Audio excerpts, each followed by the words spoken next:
Welcome to the Science Plus.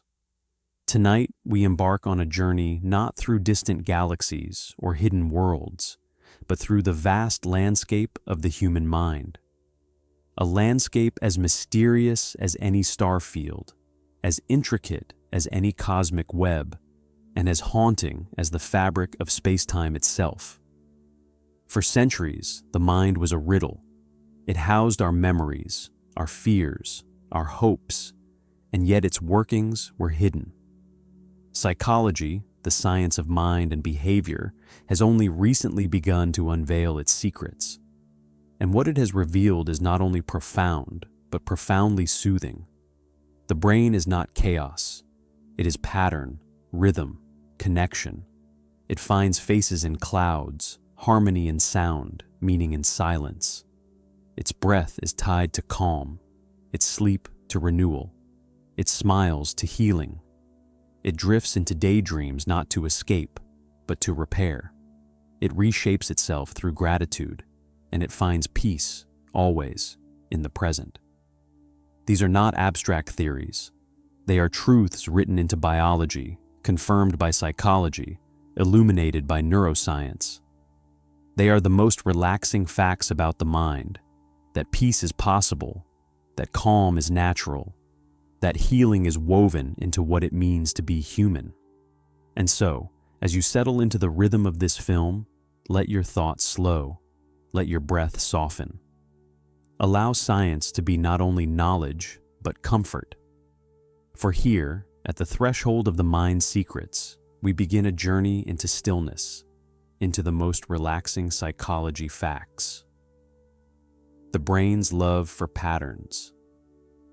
In the quiet stillness of the night, when the world drifts toward silence, the human mind continues to weave its stories. Behind closed eyes or under the canopy of stars, the brain does what it has always done. It searches for patterns. Shapes in the clouds, rhythms in the waves, faces in the moonlight. All become threads in a tapestry the mind insists on weaving. This is not a flaw of perception. It is its foundation. For the brain is not a passive mirror of the world. It is an artist, a storyteller, a relentless seeker of meaning. To live within its rhythm is to live within a mind that is constantly arranging chaos into order and disorder into form. This fact alone, that the brain is wired for patterns, is among the most soothing truths of psychology. For it means that no matter how chaotic the world may seem, the mind will always try to find its harmony. The survival of patterns. In evolutionary psychology, pattern recognition is not merely curiosity, it is survival.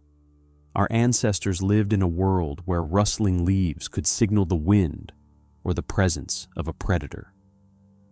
To see a pattern, even where none existed, was safer than missing the one that mattered. A branch shaped like a snake, a shadow shaped like a face, a random noise mistaken for footsteps in the dark. These false positives cost little. But the one time a pattern was real, it could mean life or death. Over millennia, the brain became exquisitely tuned to notice shapes, rhythms, and repetitions. This tuning explains why we see faces in clouds, or hear meaning in static, or imagine signals in random noise. Psychologists call it pareidolia, but beneath the label lies something comforting: the mind's refusal to let the world remain meaningless. Patterns in sound and rhythm. The brain not only sees patterns, it hears them. Rhythm in footsteps, repetition in heartbeats, melody in birdsong. Neuroscience shows that the auditory cortex is primed for rhythm. Infants, only days old, can detect changes in repeating sequences of sounds. Music feels natural not because it is imposed upon us, but because the brain expects it. There is calm in this. The steady rhythm of a drum, the soft repeat of waves, the lullaby sung across generations, all soothe because they echo the brain's deepest tendencies. Patterns reassure us that the world has structure, that the chaos of noise can resolve into form. The comfort of the familiar. Psychology calls it the mere exposure effect. The more often we encounter something, the more we like it. A melody grows pleasing with repetition. A face becomes familiar, and familiarity breeds trust. The brain, restless though it may be, relaxes in the presence of repeated patterns. In experiments, subjects exposed to symmetrical designs or rhythmic sounds show lowered stress markers. Symmetry, repetition, predictability. These are not boring to the brain, but deeply calming. This is why so many rituals, spiritual chants, prayer beads, even the quiet act of knitting, bring peace. They are pattern embodied.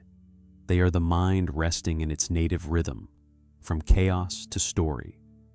But pattern recognition is not limited to shapes and sounds. It is the very root of meaning. Cognitive psychology shows that the human brain cannot tolerate randomness. When faced with incomplete information, it fills in the blanks, crafting stories to make sense of what it perceives. We see this in inkblot tests, in myths, in dreams. A cloud becomes a dragon, a shadow becomes a figure, a half-heard phrase becomes a narrative. In every case, the mind transforms fragments into form. This is why conspiracy theories are so seductive, why superstition persists. The brain abhors randomness. It finds meaning even in noise. Yet this tendency, though it can mislead, is also deeply soothing, for it ensures that chaos is never final. The mind will always search for coherence, even if it must invent it. The brain's predictive nature. Modern neuroscience reveals that perception itself is prediction. The brain is not a camera passively recording the world. It is a prediction engine, constantly guessing what will come next, then correcting errors. This is called predictive coding.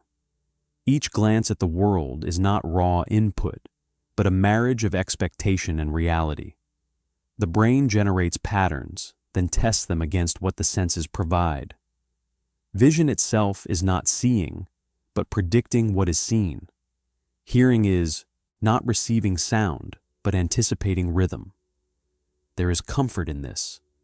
To know that the mind does not merely endure reality, but shapes it, means that perception is already a collaboration between world and self. The brain meets the unknown not with fear, but with patterns. Why patterns relax us.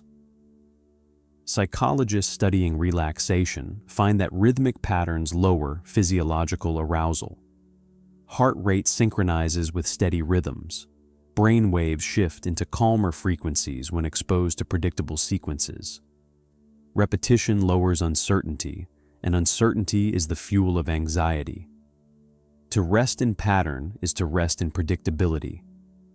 The tick of a clock, the rise and fall of waves, the cycle of breath, all are lullabies written into the fabric of human neurology. This is why so many relaxation techniques involve rhythm, repeating mantras, counting breaths, rocking gently. They reassure the brain that the world is ordered, that the next moment will resemble the last. In a universe of unpredictability, these patterns are islands of calm, patterns beyond the senses.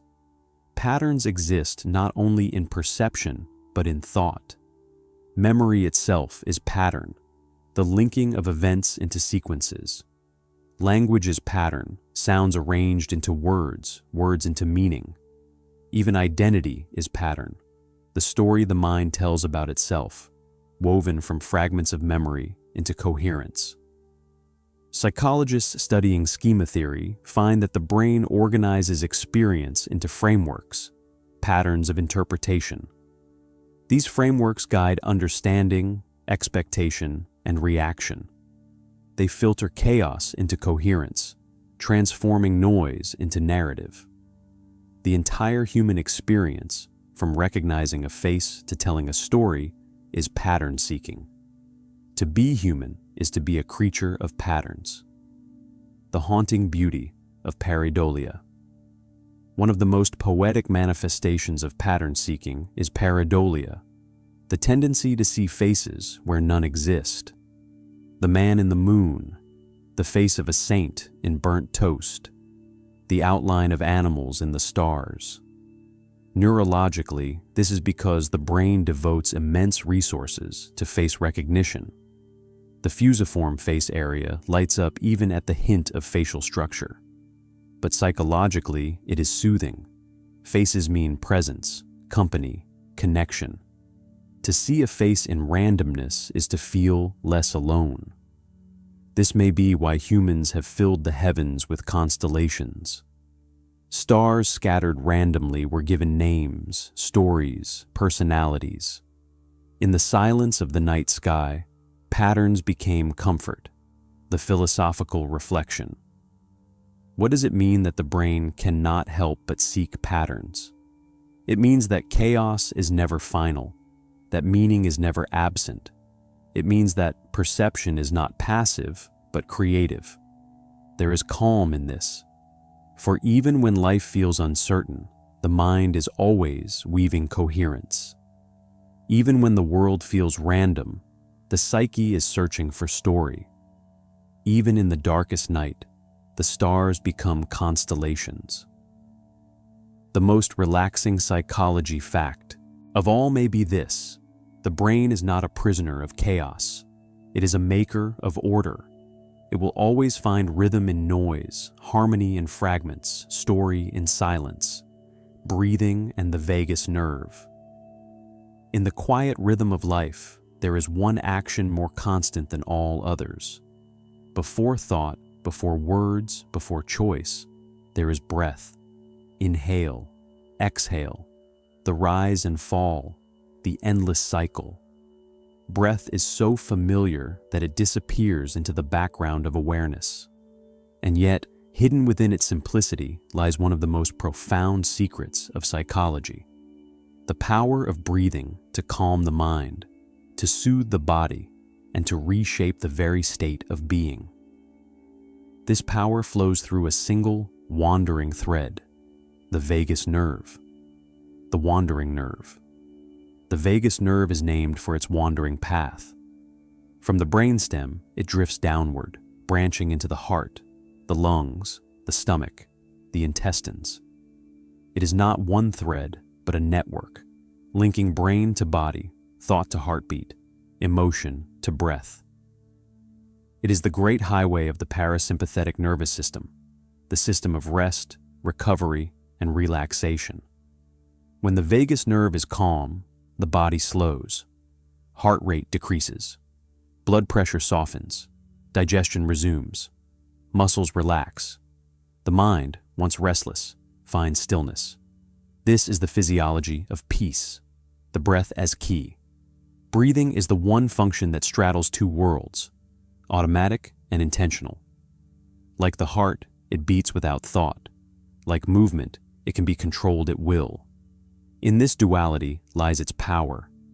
Each slow breath signals the vagus nerve. Each long exhale tells the body, you are safe. Parasympathetic tone rises, cortisol levels drop. The amygdala, the brain's fear center, quiets. Studies in psychophysiology confirm this. Slow, rhythmic breathing lowers stress hormones, increases heart rate variability, and fosters resilience.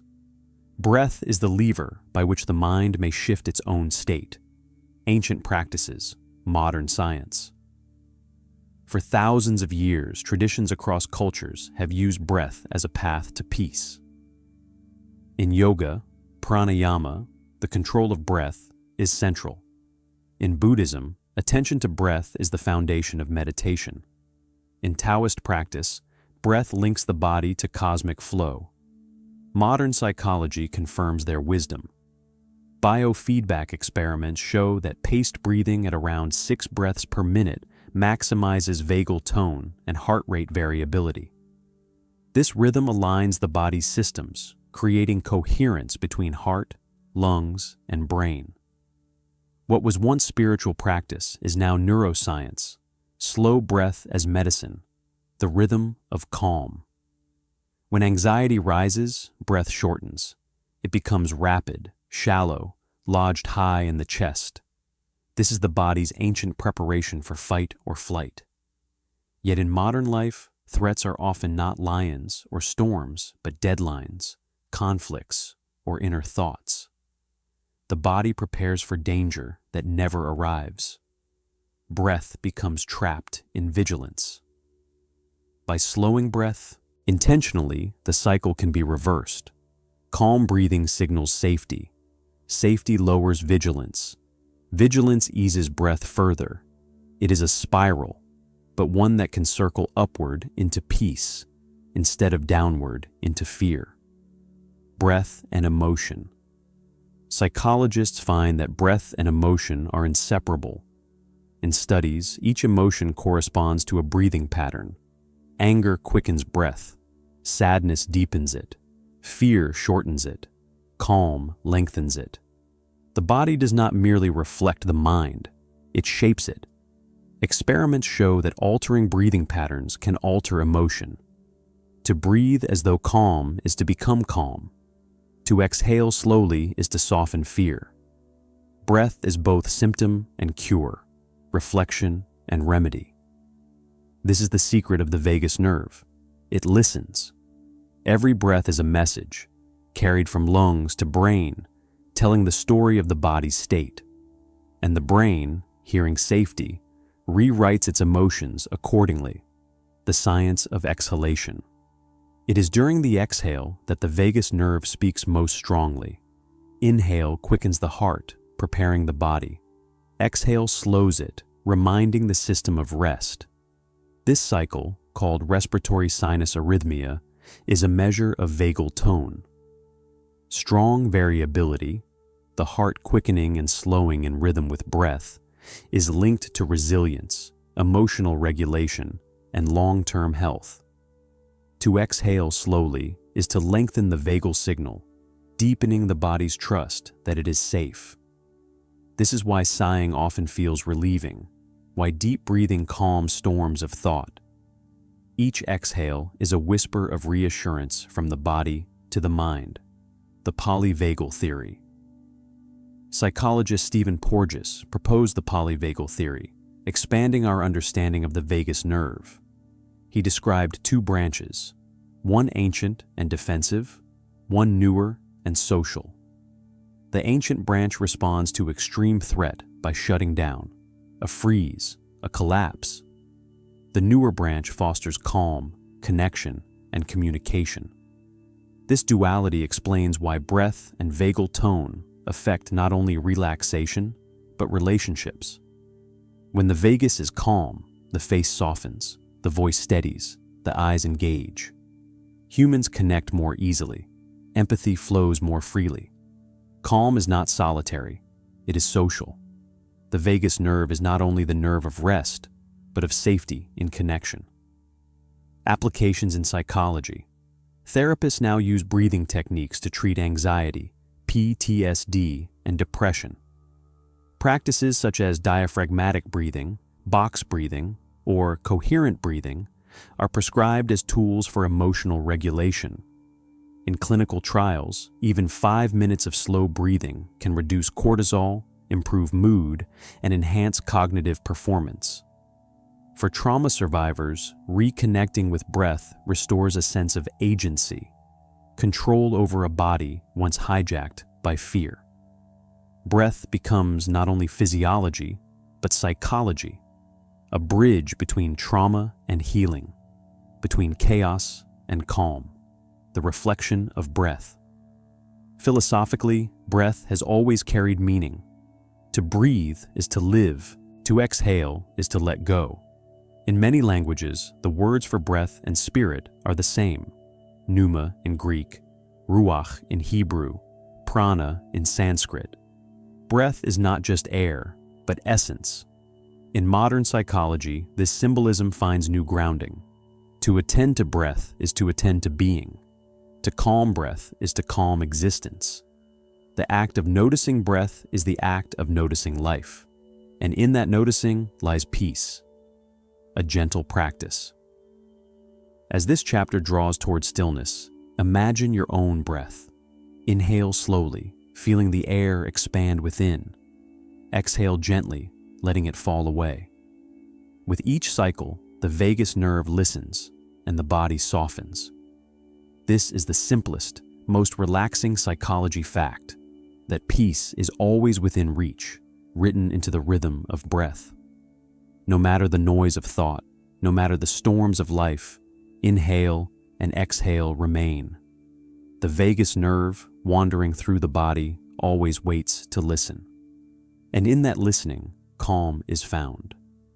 The healing power of sleep, night falls, and with it, a profound transformation begins. The world softens, lights fade, voices quiet. In this silence, the human body and mind surrender to one of the most mysterious acts of existence: sleep. To close the eyes is to cross a threshold, to leave the waking world and enter another realm where reason loosens, time bends, and consciousness drifts. For centuries, sleep was seen as idleness, wasted hours when life paused. But psychology and neuroscience now reveal something deeper, something far more haunting. That sleep is not absence, but presence. It is not emptiness, but renewal. Sleep is the nightly medicine of the mind, and its healing power is one of the most relaxing truths in all of psychology. The cycles of night. Sleep is not uniform. It unfolds in cycles, each about 90 minutes long. Within them, the brain passes through stages: light sleep, deep sleep, and rapid eye movement sleep, REM. In light sleep, the body begins to let go. Muscles loosen, heartbeat slows, and the mind drifts between wake and dream. In deep sleep, slow waves ripple through the brain. Neurons fire in unison, like the ocean's tide. This stage restores the body, repairs tissue, strengthens immunity. Then comes REM sleep, when eyes dart beneath closed lids, dreams bloom, and the brain rehearses life itself. These cycles repeat through the night, weaving body and mind into renewal. To miss them is to miss repair. To surrender to them is to awaken reborn. The cleansing mind. In recent years, science uncovered a hidden system within the brain, one that awakens only during sleep. It is called the glymphatic system. By day, the brain is busy, thinking, sensing, deciding. By night, while consciousness rests, cerebrospinal fluid washes through brain tissue, flushing away toxins, clearing debris, removing waste proteins linked to neurodegeneration.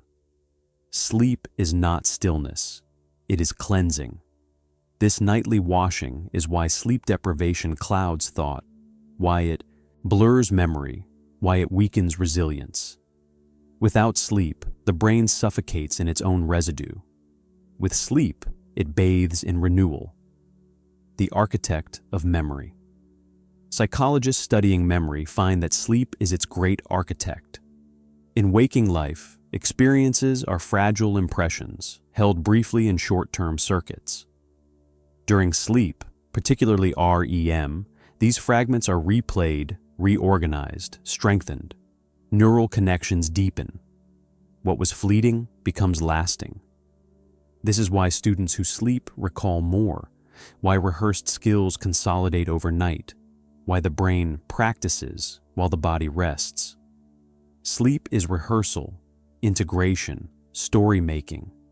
It takes fragments of the day and weaves them into the fabric of self.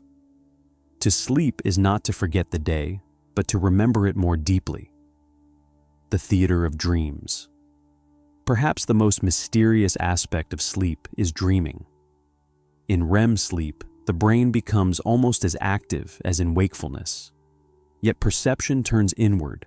Scenes unfold, stories twist, emotions surge. For centuries, dreams were seen as prophecy or nonsense. Modern psychology finds that they are rehearsal. Dreams replay fears and challenges in symbolic form. They allow the mind to process trauma, to rehearse threats, to explore possibilities. The threat simulation theory suggests that dreams prepare the mind for survival. Yet beyond utility, dreams are comfort. They are a stage where the subconscious speaks, where imagination runs without tether. In dreams, the ordinary becomes extraordinary, and when we awaken, we carry fragments, haunting, soothing, mysterious. Dreams are proof that even in rest, the mind remains alive, the emotional healer. Sleep is not only for memory and cleansing, it is for emotion. In REM, the amygdala, seat of fear and anger, is active, but without stress hormones. This allows the brain to reprocess emotions safely. Painful memories are replayed, but softened. Traumas are revisited, but stripped of sharpness. Psychologists describe sleep as overnight therapy. What feels unbearable in the evening often feels lighter by morning. This is not accident. It is the brain healing itself, the cost of deprivation. To lose sleep is to wound the mind. Studies show that even a single night of deprivation impairs attention, weakens memory, and intensifies emotional reactivity. Chronic loss elevates risk of depression, anxiety, even psychosis. It disrupts the balance of neurotransmitters, weakens the immune system, strains the heart. In military psychology, sleep deprivation is a form of torture. In everyday life, it is a quiet erosion. Modern society often praises productivity over rest, yet the cost is invisible until it accumulates. Sleeplessness is not strength. It is fragility masked. The healing power of sleep lies not in luxury, but in necessity, the rhythm of circadian time. Sleep is guided by rhythm, the circadian clock. Within the brain's suprachiasmatic nucleus, neurons fire in cycles of roughly 24 hours, influenced by light. Morning light signals wakefulness, evening darkness signals rest. Melatonin, the hormone of night, rises to invite sleep. This rhythm is ancient, tied to the sun and earth, written into human biology. To honor it is to align with nature. To disrupt it, with screens, shifts, or endless noise, is to unsettle the body's most primal rhythm. Sleep is not separate from time. It is time's companion, the cultural mirror. Across cultures, sleep has been seen as sacred. The Greeks imagined Hypnos, god of sleep, as twin brother to Thanatos, god of death, gentle rest beside eternal silence. In Chinese philosophy, sleep was balance, yin and yang restoring harmony. In indigenous traditions, dreams were seen as journeys, messages from deeper realms. Modern psychology, though grounded in science, echoes this reverence. Sleep is not mere biology. It is ritual, rhythm, and meaning. It is the place where body, mind, and spirit meet. The poetic reflection. To know that sleep heals is to know that rest is not weakness, but strength. Every night, the brain cleanses itself, restores memory, softens emotion, and repairs the body. Every night, consciousness surrenders, and in surrender finds renewal. Perhaps the most relaxing psychology fact of all is this, that healing is woven into existence itself. No effort required, only rest. No discipline, only surrender. Sleep is the universe's most natural medicine, the social brain. Human beings are not solitary creatures. From birth to death, every heartbeat, every glance, every gesture is shaped by others. To live is to live in relationship, with family, with community, with strangers who pass in silence, yet still leave an imprint. The brain, more than an organ of thought, is an organ of connection. Psychology calls it the social brain. It is the quiet truth that human minds are designed not for isolation, but for togetherness. Within its folds lie circuits for empathy, pathways for language, networks for trust. To be calm is to be safe with others. To be anxious is often to feel alone. This fact, that the brain is wired for connection, is among the most relaxing discoveries in psychology. For it means that comfort, at its deepest level, is found not in solitude, but in the presence of others. The biology of connection. From the first moments of life, the brain seeks others. Infants gaze into eyes, mimic expressions, synchronize cries, and coos with caregivers. This instinct is not learned. It is written into neurons, into the limbic system that governs emotion. Studies show that a baby's heart rate slows when held, that cortisol levels drop in the presence of a caregiver's touch. Oxytocin, the so-called bonding hormone, flows during hugs, eye contact, even shared laughter. The brain is not neutral in the presence of others. It changes. It calms. This continues throughout life. Social support lowers blood pressure, strengthens immunity, even predicts longevity. To be connected is not luxury, but biology. It is as essential as food and water. Mirror neurons and empathy. In the 1990s, neuroscientists studying monkeys discovered neurons that fired not only when the animal acted, but when it observed another performing the same action. These mirror neurons suggested a neural basis for empathy. In humans, mirror systems extend further. They fire when we see others smile, when we hear their laughter, even when we sense their pain. This is why a yawn spreads through a room, why watching a tear can evoke our own. The brain does not only observe others, it echoes them. Psychology calls this emotional contagion. Yet it is not contagion in the negative sense. It is resonance, synchronization, harmony. To feel with others is to be more deeply human. The social baseline theory. Psychologists James Cohen and colleagues proposed the social baseline theory.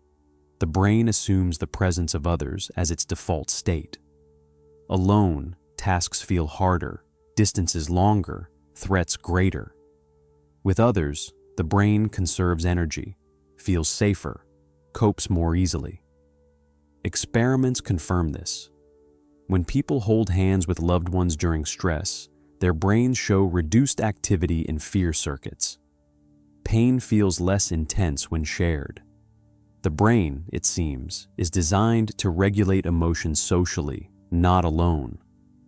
This is profoundly relaxing, for it means that isolation is not failure, but strain, not weakness, but unnatural. To feel anxious alone is not defect, but design. The brain expects others, and in their presence, it rests, loneliness as stress. If the brain expects connection, then loneliness is more than sadness. It is stress. Chronic loneliness elevates cortisol, disrupts sleep, weakens immunity, and increases risk of depression. The body reacts to isolation as if under constant threat. This explains why solitary confinement is among the harshest punishments, why social exclusion feels like physical pain. Brain imaging studies show that rejection activates the same neural circuits as injury. To be alone when one longs for connection is to suffer at the most primal level. Yet even here lies comfort. For psychology shows that connection need not always be physical. Remembering loved ones, imagining support, even viewing pictures of trusted faces can calm the brain. The memory of connection can substitute for its presence. Language and shared mind. One of the brain's greatest tools for connection is language. Words allow thoughts to be shared, minds to overlap, emotions to be named. Psychologists studying conversation find that speakers often unconsciously synchronize tone, rhythm, even breathing. Dialogue becomes duet. Language creates shared reality. Stories align minds, metaphors carry emotions, silence itself communicates presence. The brain's social circuits are not limited to emotion, but extend to meaning. To speak is to braid one mind with another, the face as window. Among all signals, the human face is most powerful. The brain devotes vast regions to decoding it, reading emotion in the curve of a mouth or the flicker of an eye. Expressions can be recognized in less than 1/10 of a second. This sensitivity explains why smiles soothe, why frowns unsettle, why eye contact carries such weight. A face is not merely surface, it is a mirror of inner state, and the brain is exquisitely tuned to it. The vagus nerve too plays a role here. When calm, it softens the face, steadies the voice, brightens the eyes, cues that signal safety to others. In turn, their calm cues return, creating a loop of mutual reassurance. The social brain is recursive. Calm creates calm, community, and resilience. Studies of resilience consistently find that social support is the strongest predictor of recovery from trauma. Soldiers returning from war, patients facing illness, survivors of disaster, those with strong networks fare better. Isolation magnifies wounds. Community heals them. This is not metaphor. It is physiology. The presence of others lowers stress hormones, reduces inflammation, stabilizes emotion. The brain, soothed by connection, mobilizes resources more effectively. Togetherness is medicine. The philosophical reflection. What does it mean that the brain is social? It means that identity is never solitary. Each self is shaped by others, by parents, by friends, by strangers whose passing words echo for years. It means that to relax is often to be with others. Laughter shared is deeper.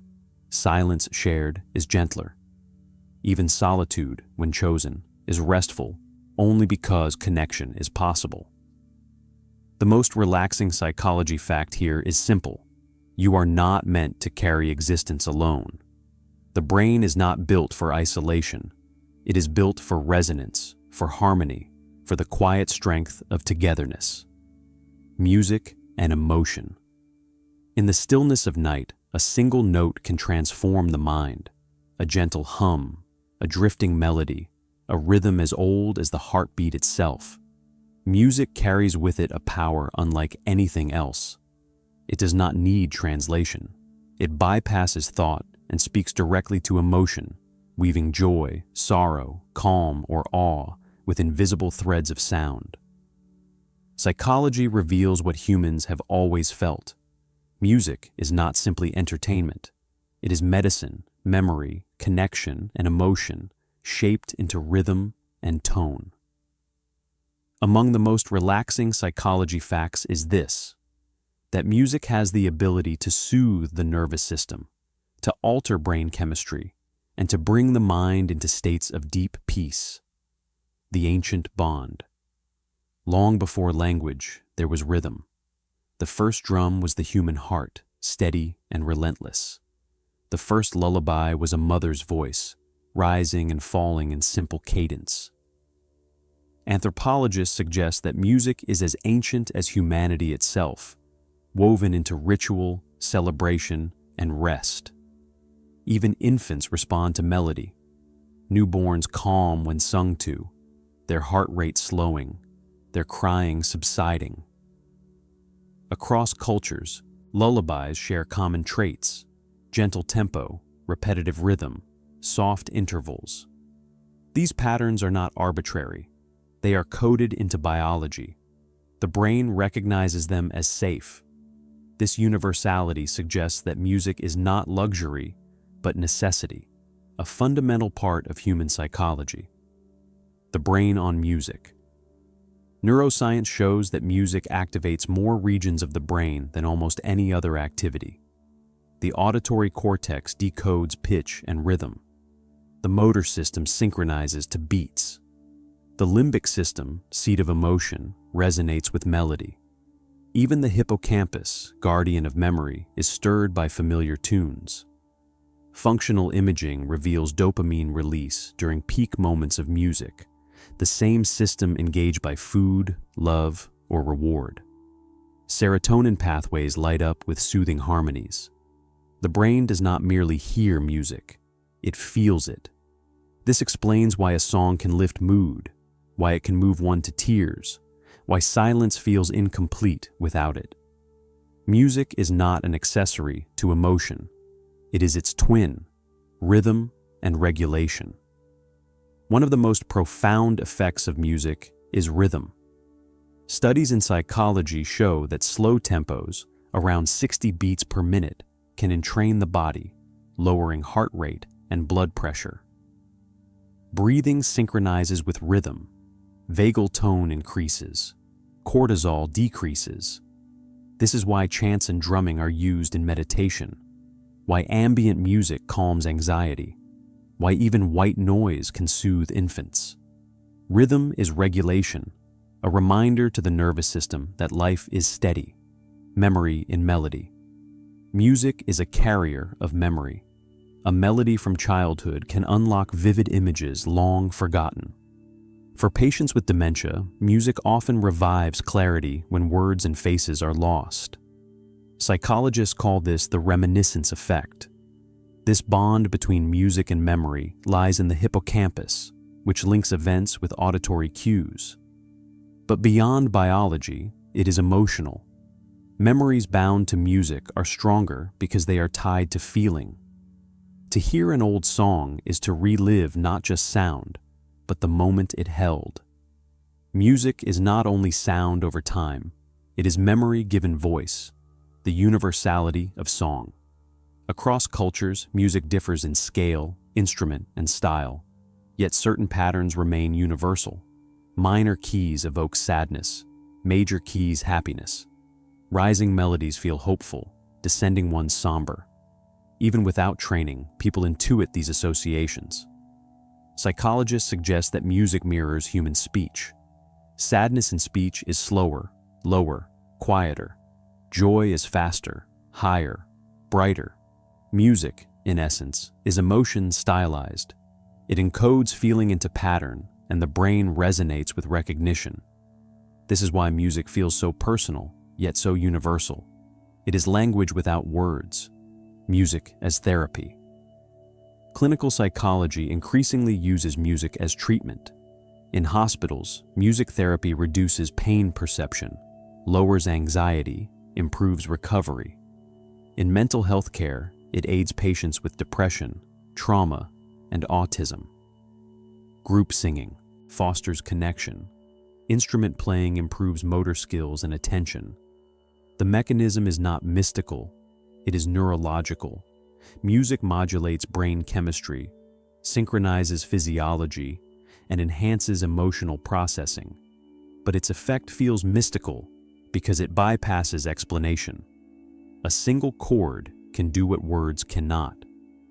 The lullaby effect. Perhaps the most relaxing use of music is the lullaby. Across centuries and continents, caregivers have sung children to sleep. The simple rise and fall, the repetition, the softness, all signal safety. For adults too, lullabies work. Slow ambient music, repetitive melodies, and soft harmonies shift the brain toward alpha and theta waves, precursors of sleep. Music does not only soothe infants, it soothes the ancient child within us all. Silence between notes. Psychologists studying music often note that silence is as important as sound.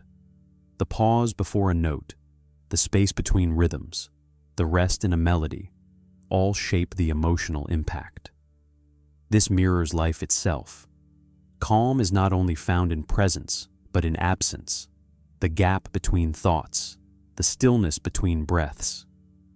Music teaches this rhythm, that silence is not emptiness, but structure, that rest is part of harmony. The philosophical reflection. What does it mean that music can shape emotion so profoundly? It means that the brain is not isolated, but resonant. It responds to vibration, to rhythm, to the invisible architecture of sound. It means that comfort is not only in thought, but in feeling. That healing may not always require analysis, but melody. Perhaps the most relaxing psychology fact here is this: the mind is musical. It is not separate from song. It is song, rhythms of neurons, harmonies of emotion, melodies of memory. To listen to music is to listen to the mind itself. Nature restores the mind. There are moments when the mind feels heavy, cluttered with tasks, burdened by thought. Yet step into a forest, listen to the rustle of leaves, or stand before an ocean horizon, and the weight begins to lift. Calm seeps in, slow but certain, as though the nervous system remembers something ancient. Psychology now confirms what intuition has always known. Nature heals. It lowers stress, restores attention, regulates emotion. This is the essence of attention restoration theory and biophilia, the understanding that human beings are wired to rest in nature because we were shaped by it. Among the most relaxing psychology facts is this: that the simple act of being in nature is not luxury, but medicine for the mind. The evolutionary home. For nearly all of human history, existence unfolded outdoors, beneath skies, within forests, along rivers. The modern indoor world, with its walls and screens, is a recent construction. Evolution tuned the senses not to artificial light and noise, but to wind in trees, ripples in water, firelight in darkness. The brain's attentional systems developed in this environment. Complex, yet gentle, nature stimulates without overwhelming. Unlike city streets, which demand vigilance, natural landscapes invite soft fascination, enough to engage, not enough to exhaust. This is why psychologists find that walks in forests restore concentration more than walks in urban areas. The mind does not fight for attention in nature. It drifts, rests, and recovers. Attention restoration theory. Proposed by Rachel and Stephen Kaplan, attention restoration theory explains why nature refreshes the mind. Daily life demands directed attention, focus against distractions, effortful and tiring. Nature, by contrast, provides involuntary attention, the effortless capture of the mind by gentle stimuli. The call of a bird, the sway of branches, the shimmer of light on water. This effortless attention allows the brain's directed systems to rest and replenish. Like muscles after exercise, attention recovers in nature. Concentration improves, stress decreases, creativity rises. The mind, given space, restores itself. Biophilia, the love of life. Biologist E.O. Wilson proposed the concept of biophilia, that humans possess an innate affinity for nature and living things. This attraction is not cultural, but biological. Children gravitate toward animals. Humans find peace in gardens. Even artificial plants can calm stress in sterile environments. Studies show hospital patients recover faster when their windows face trees rather than walls. Workers report lower stress when offices include natural light and greenery. Prisoners show improved well-being when given access to outdoor space. The conclusion is consistent. Connection to nature is not optional. It is essential to psychological health. The physiology of calm. Exposure to nature triggers measurable changes in the body. Heart rate lowers, blood pressure drops, cortisol decreases. Brain imaging shows reduced activity in the subgenual prefrontal cortex, a region linked to rumination and anxiety. In Japan, the practice of Shinrin-yoku, or forest bathing, embodies this. Walking slowly through woods, breathing deeply, attending to sensory detail. Clinical studies confirm that forest bathing reduces stress hormones and boosts immune function. The forest is not metaphor, but medicine. Even brief exposure helps. 10 minutes of sitting under trees, 20 minutes of walking through a park, both produce measurable benefits. The nervous system responds quickly, as though greeting an old friend. Water and the blue mind. Nature's restorative power is not limited to forests. Water too carries calm. Psychologists describe the blue mind, a meditative state induced by proximity to water. The sound of waves, the sight of ripples, the vastness of ocean horizons all quiet the brain's default mode network, reducing inner chatter. Functional MRI studies show that water sounds increase activity in the parasympathetic system, lowering stress. Even images of water can soothe. The brain, ancient in its memory, finds safety in rivers and seas. For water was always survival, drinking, traveling, sustaining. To see water is to remember safety, the role of awe. Beyond calm, nature evokes awe, the feeling of vastness that transcends the self. Standing before mountains, under star-filled skies, or at the edge of a canyon, the sense of scale dissolves ego. Psychologists studying awe find that it reduces rumination, increases prosocial behavior, and enhances well-being. Awe shifts perspective, reminding the mind of its place within a larger whole. This humility is not diminishing, but soothing. Worries shrink in the face of stars, nature, and childhood. Developmental psychology shows that children exposed to nature display better cognitive function, reduced ADHD symptoms, and greater emotional regulation. Play in green spaces fosters creativity, resilience, and empathy. The absence of nature, by contrast, can harm. Richard Louv coined the term nature deficit disorder to describe the cognitive and emotional costs of a childhood indoors. The modern world often disconnects, but the psychology of growth insists on reconnection. The urban mind. Yet most of humanity now lives in cities. Concrete, noise, and screens dominate. Can the urban mind still find restoration? Research suggests yes, through parks, gardens, even window plants. Urban green spaces improve mood, reduce crime, and foster community.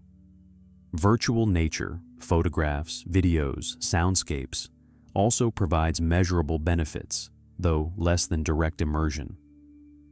The brain responds even to simulated connection, hinting at the depth of its longing. Philosophical reflection. What does it mean that nature restores the mind? It means that the psyche is not separate from the earth, but part of it. Calm is not conjured from within alone, but drawn from the world around. To walk in a forest is not escape, it is return. The most relaxing psychology fact here is that peace is natural.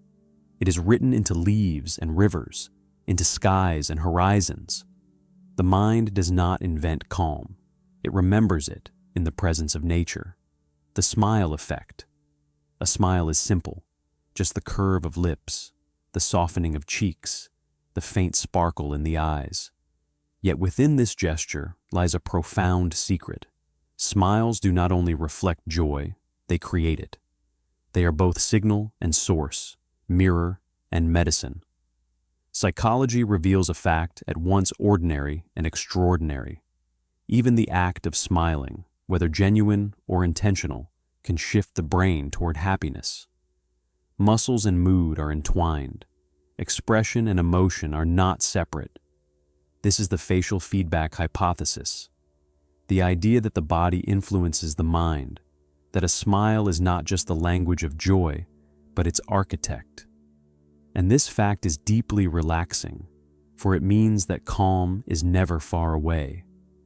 It can be summoned not only from circumstance, but from within, by the simple act of softening the face. The science of expression.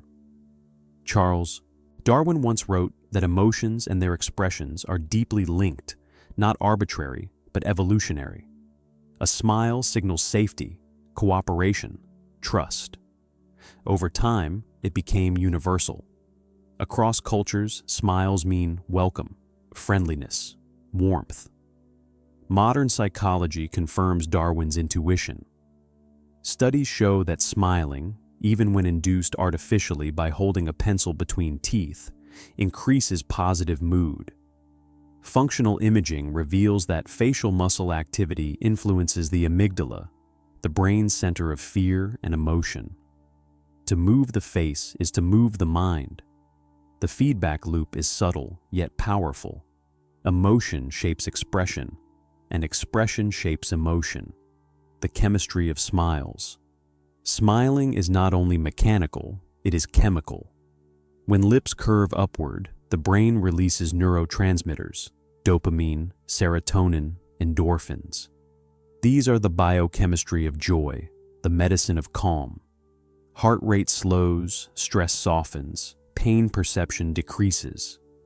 Even observing smiles can trigger this chemistry. Mirror neurons fire when we see others smile, simulating their emotion within us. Laughter spreads through groups, not because of reason, but resonance. The smile is contagious because the brain is wired to echo. This is why a stranger's smile can brighten a day, why a photograph of joy can soften loneliness. Smiles ripple across nervous systems, weaving connection, genuine and social smiles. Psychologists distinguish between the Duchenne smile, genuine, involving both mouth and eyes, and the social smile, polite but restrained. Yet both carry power. Genuine smiles release stronger emotional resonance, but even social smiles create connection. Studies in social psychology show that people who smile are perceived as more trustworthy, more approachable, more competent. Smiling, even when modest, alters the course of interaction. The brain reads it as safety, the social brain an emotional contagion. Humans are social beings, and smiles are among their most ancient signals. Before words, there was expression. A smile indicated play, not threat. It disarmed, reassured, bonded.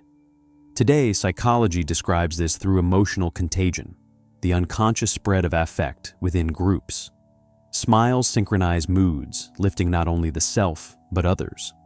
In families, workplaces, even crowds, the presence of smiles predicts collective well-being. The social brain responds instinctively. Smiles are the nervous system's shorthand for peace. The healing power of laughter. Smiles often expand into laughter, a sound that carries its own psychological magic. Laughter reduces cortisol, increases pain tolerance, strengthens immunity. Shared laughter strengthens bonds, easing conflict and deepening trust. Therapists use laughter as intervention. Hospitals employ humor therapy to improve recovery. In both, the principle is the same: to smile and laugh is to heal. Smiling through struggle. Skeptics sometimes wonder, is it healthy to smile when one does not feel joy? Psychology answers with nuance. Forced positivity can harm if it denies genuine emotion, but gentle smiling, not as denial, but as invitation, can shift mood without suppression. In clinical psychology, this is used carefully. Patients with depression are encouraged to engage in small actions, including smiling, that can lift mood incrementally. The body becomes ally, nudging the mind toward balance.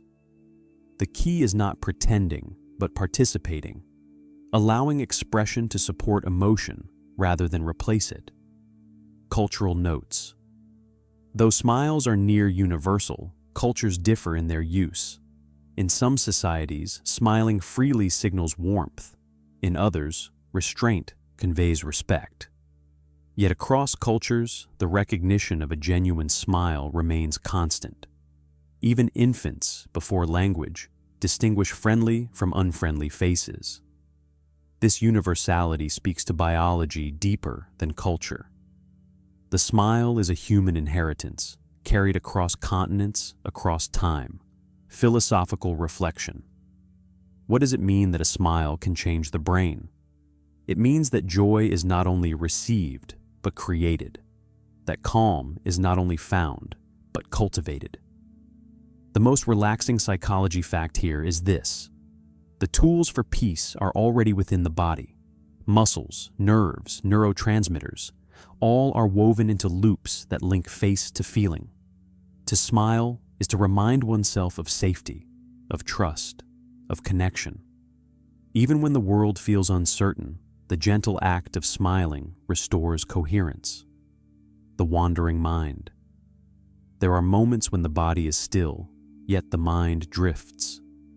The eyes may rest on a page, but the thoughts float elsewhere.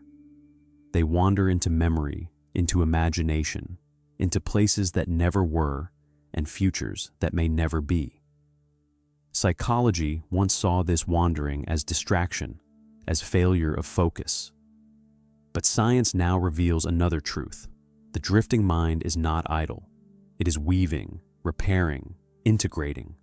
It is a theater where the self rehearses life. Among the most relaxing psychology facts is this: daydreaming is not waste. It is medicine, the default mode network. When the brain is not occupied with tasks, a specific network awakens, the default mode network, or DMN.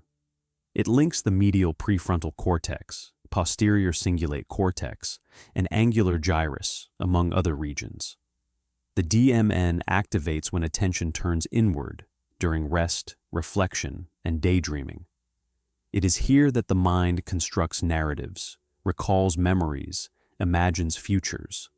Far from idleness, it is integration. Studies show that the DMN consumes significant energy, as much as task-focused networks. The brain at rest is not resting. It is wandering, and in wandering, it works. The function of daydreams. Daydreaming serves many purposes.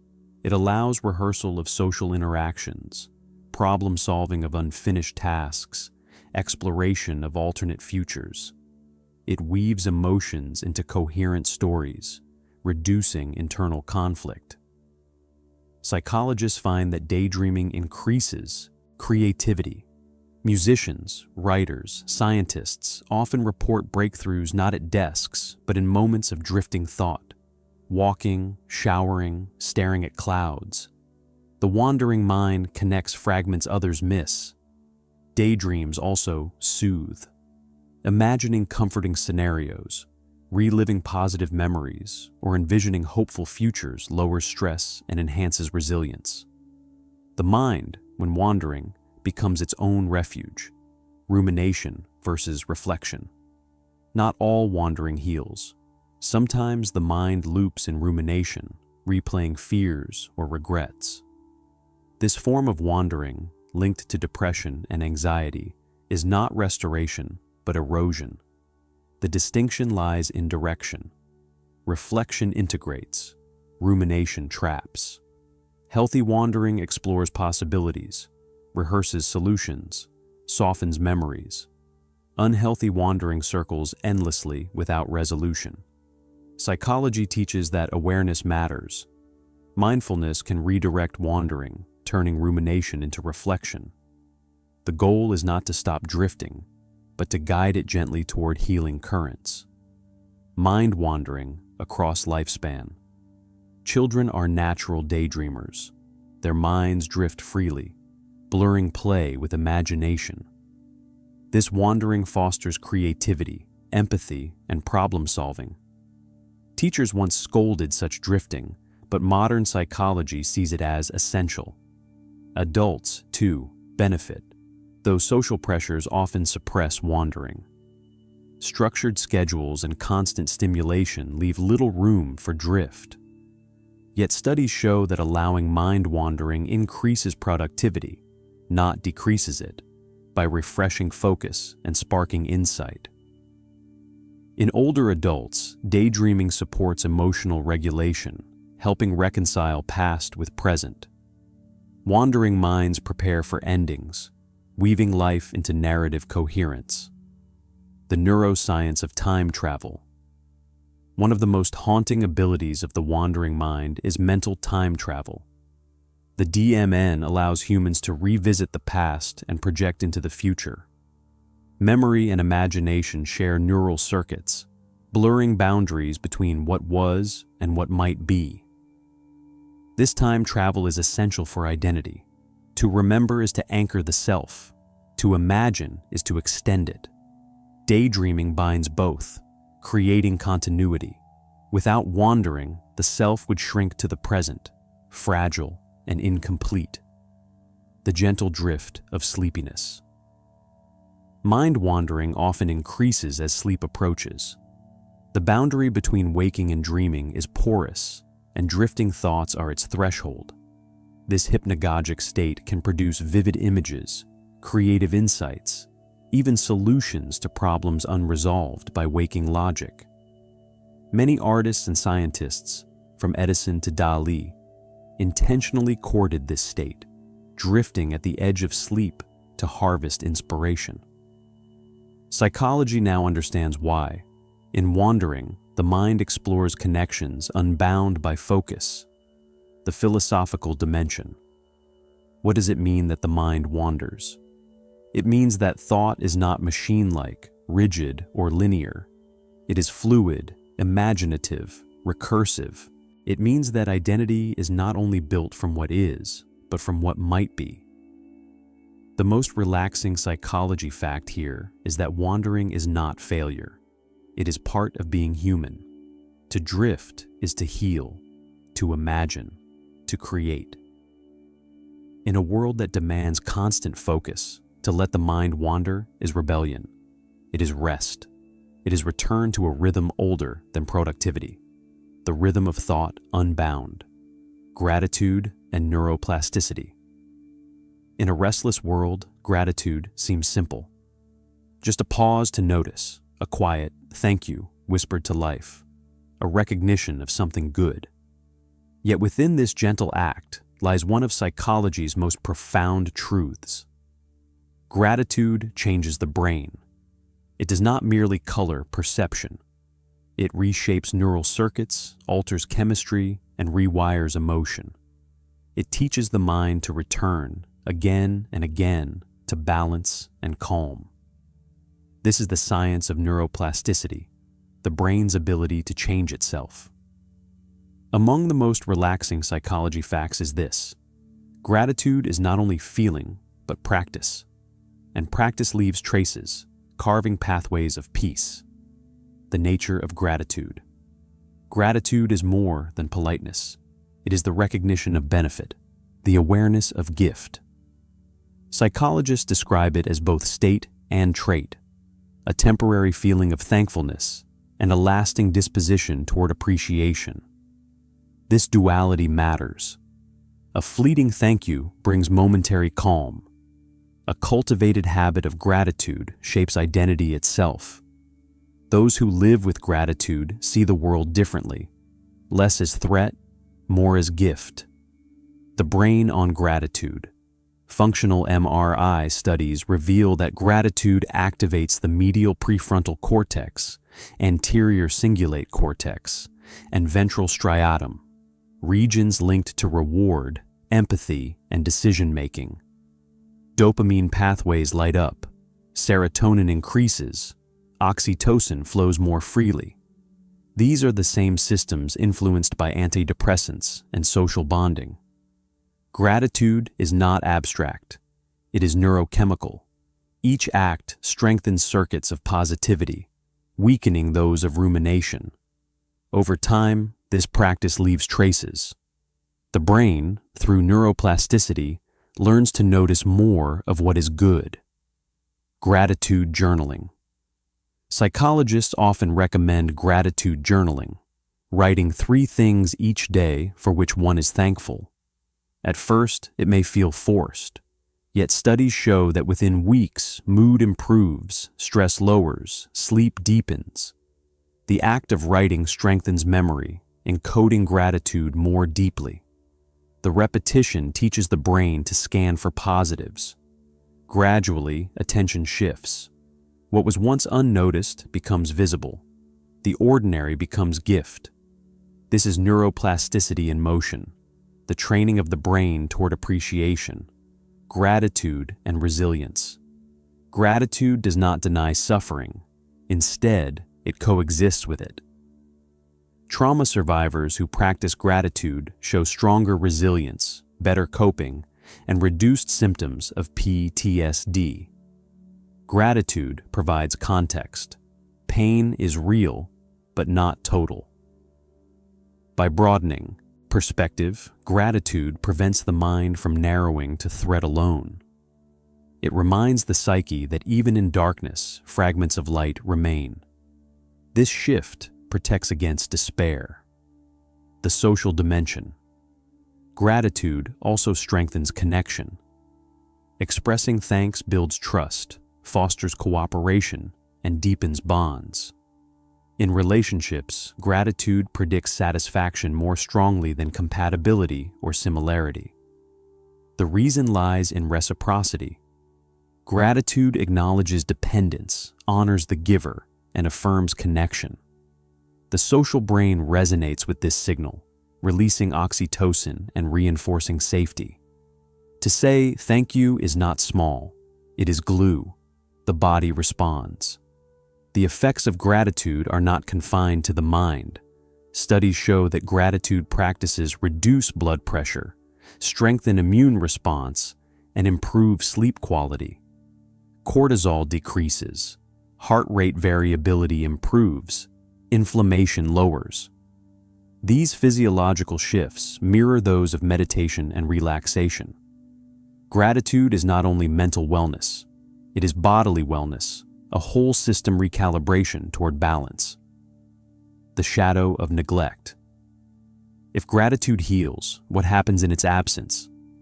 Chronic ingratitude, the constant focus on lack, disappointment, or resentment, reshapes the brain too. Neuroplasticity works both ways. Rumination deepens circuits of negativity, strengthening pathways of fear and anger. This is why intentional practice matters. Gratitude interrupts cycles of rumination, pulling attention toward what sustains rather than what depletes. The philosophy of enough. At its heart, gratitude is the recognition of enough. In a culture of striving, where more is demanded endlessly, gratitude whispers of sufficiency. It does not end ambition, but tempers it with contentment. Philosophers have long understood this. The Stoics practice daily reflection on fortune, reminding themselves of life's fragile gifts. Buddhist teachings emphasize mindfulness of impermanence, gratitude for each passing moment. Psychology echoes them. To practice gratitude is to soften the grip of desire, to rest in the present as it is, the gentle practice.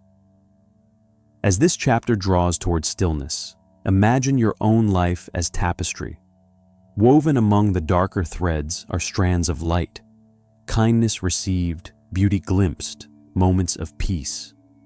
Gratitude is the act of noticing them. With each notice, the brain shifts. With each thank you, circuits strengthen. Over time, the mind learns to rest more easily in calm. This is the most relaxing psychology fact. Gratitude is not fleeting. It is practice, and practice rewires the brain, the present moment. Time is the most relentless force we know. It drags every moment into memory, pushes every life toward endings, and carries the weight of all that was and all that will be. The mind, caught in its current, often struggles. It clings to the past, replaying regrets or longing for what has vanished. It reaches into the future, anxious about what has not yet come. Yet within psychology lies a fact both simple and profound. Peace is possible in the present. Mindfulness, the practice of anchoring attention to the here and now, has been shown to quiet fear, soften stress, and ease the restless wandering of thought. Among the most relaxing truths is this: the present moment is always available, and in it, calm can be found. The mind's restless drift. Studies in cognitive psychology show that the human mind spends nearly half of waking life wandering away from the present. It drifts into memory, simulates possible futures, rehearses conversations never had. This ability, called mental time travel, is a gift, but also a burden. When the mind dwells on the past, it often circles regret. When it leaps to the future, it often imagines worry. Both erode calm. The present, by contrast, is rarely as heavy. It holds what is without the weight of what was or what might be. This is the paradox. Humans long for peace, yet abandon the one place it resides, the now. Mindfulness in psychology. Mindfulness, though rooted in ancient practices, has become a central focus of modern psychology. Defined simply, it is the act of paying attention to the present moment without judgment. Clinical studies show that mindfulness-based therapies reduce anxiety, depression, and stress. They improve sleep, strengthen emotional regulation, and increase resilience. Brain imaging reveals decreased activity in the default mode network, the circuitry of rumination. At the same time, regions linked to attention and emotional balance strengthen. Mindfulness is not escape, it is return. It trains the mind to rest where life actually happens. The breath as anchor. Among the simplest tools of mindfulness is breath. Always present, always rhythmic, it offers a tether to the now. By attending to inhalation and exhalation, the mind quiets its wanderings. Psychologists note that even brief attention to breath reduces amygdala activity, lowering fear responses. Heart rate slows, cortisol decreases. The breath, unnoticed in its constancy, becomes medicine when observed. Inhale, exhale, each cycle a reminder. This moment is enough. The senses as gateways. Beyond breath, the senses invite presence. To notice sound without naming, to feel texture without analysis, to watch light shifting through leaves. These are acts of mindfulness. Attention to sensory detail grounds the mind in the body, pulling it from regret and worry into experience. Research shows that sensory mindfulness increases parasympathetic activity, calming the nervous system. The world, attended to closely, becomes less concept and more presence. Time slows in awareness. One of the most remarkable effects of mindfulness is the perception of time itself.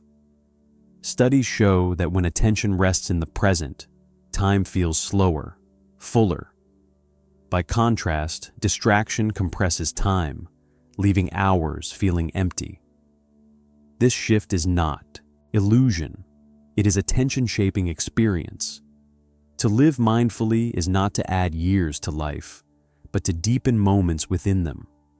The present expands when noticed. Compassion and the present. Mindfulness is not only awareness of sensation, it is also awareness of thought, of emotion, of judgment itself. Observing anger or sadness without resistance allows them to soften. Research shows that mindfulness increases compassion for self and others, reducing harshness of inner dialogue. This is because mindfulness interrupts automatic reactivity. Between stimulus and response, a pause opens. In that pause lies choice. To notice thought is to no longer be ruled by it. Neuroplasticity of now. Regular mindfulness practice alters brain structure. MRI studies show thickening in the hippocampus, linked to memory and learning, and reduction in the amygdala. Prefrontal regions, governing regulation and focus, strengthen. These changes embody neuroplasticity, the brain reshaping itself around practice. Presence becomes easier not only through will, but through rewired circuits. Calm becomes trait, not just state. The the philosophical reflection. What does it mean that peace is found in the present? It means that suffering is often the product of absence from the now, lost in what cannot be changed or controlled. It means that calm is not distant, not hidden in future achievements or past glories, but here, in breath, in sound, in simple being. The most relaxing psychology fact of all may be this: life unfolds only in the present, and the present is always available. The gentle mind. The journey through psychology has not been a march of facts, but a slow unfolding. Each truth revealed has carried with it not only science, but calm, patterns in perception, the rhythm of breath, the medicine of sleep, the safety of connection, the healing of music, the restoration of nature, the quiet curve of a smile, the wandering of the mind, the rewiring of gratitude, the presence of now. Together, they form more than knowledge. They form a map of peace, the thread that connects. What unites them is simple. The mind, though restless, longs for balance. Every pattern it seeks, every rhythm it follows, every connection it nurtures, is a step toward harmony. Even when storms rise within, psychology shows that calm is not lost. It is always waiting, woven into the body's design. The vagus nerve listens to breath. The hippocampus shapes memory through sleep. Mirror neurons echo smiles. Neural circuits rewire through gratitude. These are not tricks or techniques. They are reminders of what the mind already knows. Peace is possible. The ordinary as medicine. What is most soothing is that the path to calm is not distant. It is hidden in the ordinary, in a slow breath, in a step beneath trees, in a melody remembered, in a face softened by a smile, in a moment of noticing. The most powerful psychology facts are not abstract. They are embodied. They whisper that healing does not require escape, but return. Return to what is simple. Return to what is always here. The resilience of the mind. The mind is fragile, yes. It can be wounded, overwhelmed, thrown into storm. But it is also resilient. Neuroplasticity shows that even after pain, the brain can change. Gratitude can rewire. Mindfulness can soothe. Connection can restore. This resilience is not loud. It does not erase all struggle, but it endures quietly, like a river reshaping stone.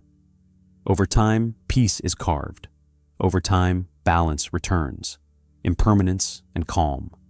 Psychology teaches too that all states pass. Emotions rise and fall like weather across the sky. Anxiety sharpens, then fades.